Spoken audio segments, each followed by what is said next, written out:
Welcome to the Deep Dive. We're here to take complex stuff and, well, make it make sense for you. Today, we are plunging into something really crucial for potentially loads of businesses and individuals here in the UAE. We're talking about the official guide to completing a corporate tax return. Maybe you're prepping for a meeting, trying to catch up on new regulations, or honestly, just curious about how this all works now. Our goal today, give you that shortcut. We'll pull out the really important bits from this guide so you feel informed, not, completely overwhelmed. Yeah, exactly. What we're looking at here is it's an official guide designed specifically to help folks complete their tax return for corporate tax here. Now, it's not legally binding in itself. That's important. But think of it as your co-pilot. You need to read it alongside the actual corporate tax law and the related decisions to get the full picture. Understanding it is pretty vital for meeting obligations, paying the right amount of tax, and, well, staying out of trouble with penalties. Okay, so let's unpack it. What is a UAE corporate tax return, really? And how does this guide help you navigate it all? We'll cover who needs to file, the forms, those strategic choices, the elections you mentioned. Right. Let's dive in. Okay, so the core components first. What's actually in a tax return? Well, at its heart, a tax return, it has several key parts. It's basically designed to help what's called a taxable person. We'll get to who that is in a sec, report their taxable income. And that involves, accounting for various adjustments, exemptions, reliefs, all that kind of thing. Got it. So it's like a tailored questionnaire from the tax authority. The guide seems to break it down into taxable person details, Yep. elections, the tax calculation It's itself, the calculation, right. tax periods, schedules, required documents. Seems logical. It is. And one really interesting feature is how the EmaraTax system, that's the official online portal, actually pre-fills some data for you. Once you're registered for corporate tax, it pulls in info, Yeah. tailoring the return, showing only what's relevant to Yeah, you. that's clever. Save some time, maybe. It definitely can. But, and this is crucial, you absolutely must review that pre-populated info. Check it for accuracy. Don't just assume it's all correct. Right. Okay. Good warning. So that brings us to the big question. Who exactly is this taxable person? Who needs to fill this out? Okay, yeah, fundamental point. The guide outlines several categories. It really depends if you're a natural person or a juridical person. So a juridical person is basically a legal entity. Think companies, foundations, that sort of thing. This includes both resident and non-resident ones, and importantly, those with a UAE permanent establishment. A permanent establishment, like an office or a branch here. Exactly, a fixed place of business. Then you have natural persons, individuals, again, both resident and non-resident, if they have a UAE permanent establishment. Now, there's a key distinction here for individuals. If you're just doing, say, personal investments or maybe real estate investment for yourself, and you don't need a license for it, that's generally not considered a business activity for corporate tax. You're okay. But if you, as an individual, are conducting a business or business activity that does require a license, then yes, you become a taxable person. Okay, that makes sense. What about different business setups, like free zone companies or groups? Yes. Good question. That's where it gets a bit more layered, especially for businesses. Let's break those down. First, you've got qualifying free zone persons. These are juridical persons, so companies, registered in a free zone and meeting specific conditions. Specific conditions. Okay. All right. If they don't meet them, or if they actually choose not to be treated as one, they just file like a regular resident or non-resident company. Got it. And tax groups, you mentioned those. Yeah, tax groups. Think of like a parent company and its subsidiaries. If they get approval from the FTA, the Federal Tax Authority, they can be treated as a single taxable person. The parent company files one consolidated return for the whole group. Can really simplify things. I can imagine. What else? There are unincorporated partnerships. If the FTA approves, they can choose to be treated as separate taxable persons. A designated partner handles the filing then. Okay. And finally, exempt persons. Generally, entities like government bodies, certain pension funds, qualifying investment funds, they usually don't file a full return. So they do nothing. Not quite nothing. Many make an annual declaration instead. It's simpler. But some exempt entities, like a government entity running a taxable business on the side, might still need to file a return for that specific activity. Right, nuances everywhere. Okay, let's move on to these elections you mentioned. Sounds strategic. They really are. These are specific choices you make on the return that can significantly affect your tax position. And they stick. Often, yes. Once made, they usually apply for the current tax period and future ones. Some are even irrevocable without special FTA permission. So you need to choose carefully. Okay, give us some examples. What are the important ones? Well, one is the realization basis. This lets you recognize gains and losses on certain assets and liabilities only when a realization event happens, like you sell the asset or settle the debt. So not just based on accounting value changes. Exactly. It defers the tax impact until something actually happens. Hmm. But you can't use this if you use cash basis accounting. And crucially, you can only elect this in your first tax period. First period only. Noted. What else? Transitional rules. These help manage the shift into corporate tax. They let you adjust income to exclude gains or losses from before your first tax period started for certain assets like property, intangibles, financial assets. Ah, managing the history. Makes sense. Then there's small business relief. This is a big one. Okay. If you're a resident person but not a qualifying free zone person or part of a big multinational group, and your revenue is AED 3 million or less 3 million AE. in the current year and all previous tax years, you can elect to be treated as having zero taxable income. Wow, 0. That's huge. It is. Massively simplifies things. You still file, but it's much easier. Definitely one for smaller businesses to look at. Keep going. Okay, transfers within a qualifying group. If you have a group of related companies that qualify, you can elect to transfer assets and liabilities between them with no gain or loss recognized for tax. Smooths out internal movements. Useful for restructuring, I guess. It can be. And there's also specific business restructuring relief for certain transactions, again, eliminating the immediate tax hit if conditions are met. Right. And one more key one, foreign permanent establishment election. If you're a UAE resident with operations abroad, those permanent establishments we talked about, you can choose to exclude all their income and expenses from your UAE tax calculation, provided they're subject to a corporate tax of at least 9% where they are. Avoids double tax. Okay, lots of strategic levers there. So you've identified yourself, made elections, now the calculation. How do you get from your books to the tax number? Right. The core calculation, it starts with your accounting income. That's your net profit or loss straight from your financial statements. Your standard profit number? Pretty much. But that's just the start. You then need to make a series of adjustments to get to your taxable income for corporate tax purposes. Adjustments. Okay. Does it differ based on entity type? Yes, slightly. Hmm. For qualifying free zone persons, they have to split their accounting income carefully between qualifying income, potentially 0% tax, and other income, taxed at 9%. That split is crucial for them. Absolutely. For tax groups, they start with consolidated financials, removing transactions between group members first.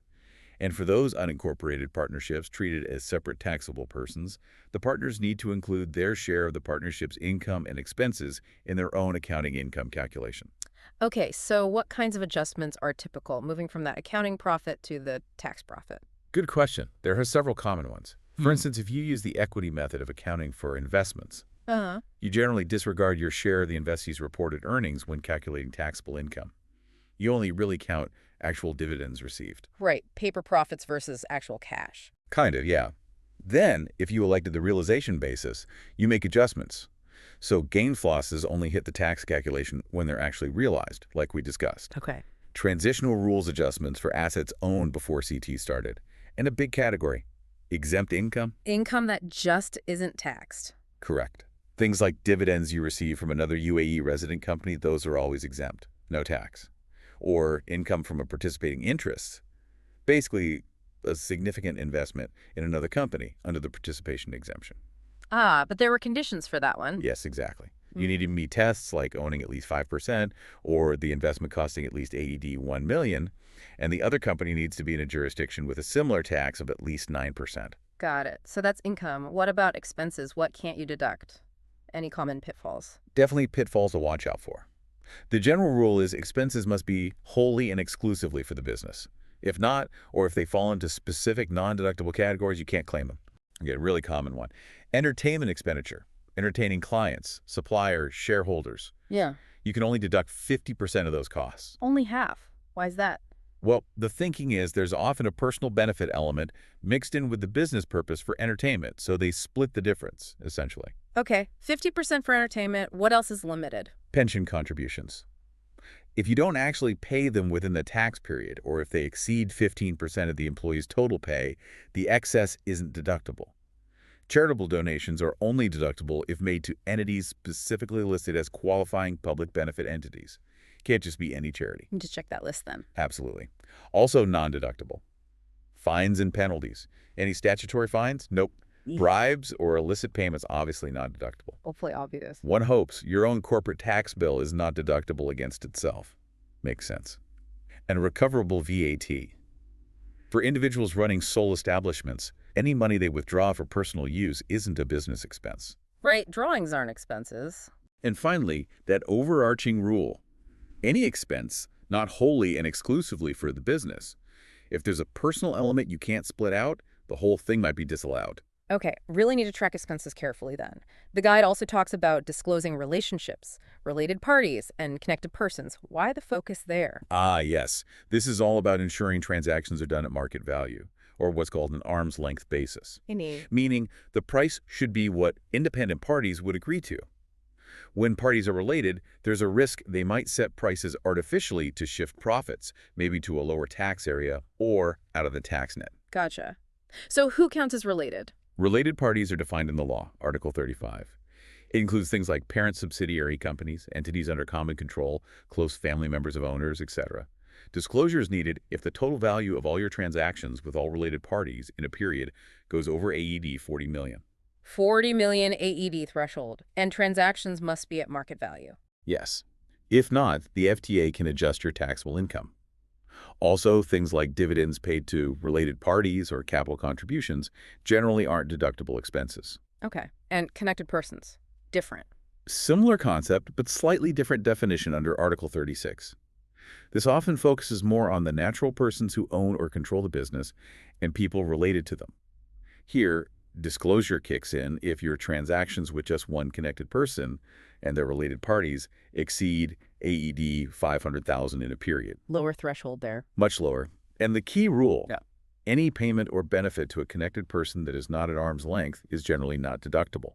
No shifting profits out via non-market salaries or benefits. Right, policing those internal or close dealings. Makes sense from a tax perspective. What about less happy times? Losses? Yes, tax losses. Yeah. If your taxable income calculation ends up negative, that's a tax loss.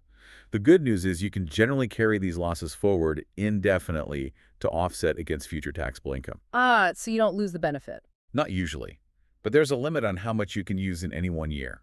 Generally, you can only offset up to 75% of your taxable income for that year with brought forward losses. So even with losses, you might still pay some tax if you have income. Exactly. You'll likely pay tax on at least 25% of your profit in the year you're using losses. Important for cash flow planning. There are also specific rules for losses within tax groups. Okay, 75% offset limit. And for international stuff, you mentioned foreign tax credits. Yes, foreign tax credits.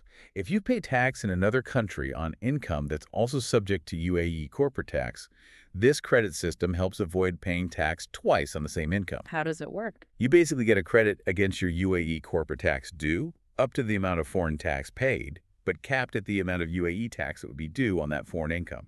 You fill out a specific schedule for it, converting the foreign tax paid into AED. Okay, prevents double taxation. Very important for global businesses. So we've done the calculation, handled losses, credits. What's the final step? Filing. Filing, yes.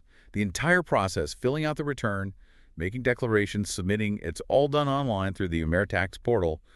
No paper returns. All digital, and you have to declare it's correct. Absolutely critical. You or your tax agent or a legal rep has to make a formal declaration that the information is true, correct, and complete. For those unincorporated partnerships treated separately, the designated responsible partner files and declares. For a tax group, the parent company does it for everyone. Okay, and documents. What do you need to have ready, even if you don't upload everything? Good question. The number one thing is usually your financial statements. Generally mandatory. Unless you've elected for small business relief. That's a major perk. Often no need to submit full financials if you qualify and elect for SBR. Ah, another SBR benefit. What else is good practice to have? Well, even if not required for upload, it's highly recommended to have supporting documents for, say, market value calculations if you've got related party transactions. Yep. Tax residency certificates if you're dealing with foreign entities or exemptions. Proof of foreign tax paid if you're claiming that foreign tax credit. Basically, keep good records for everything you've claimed or adjusted.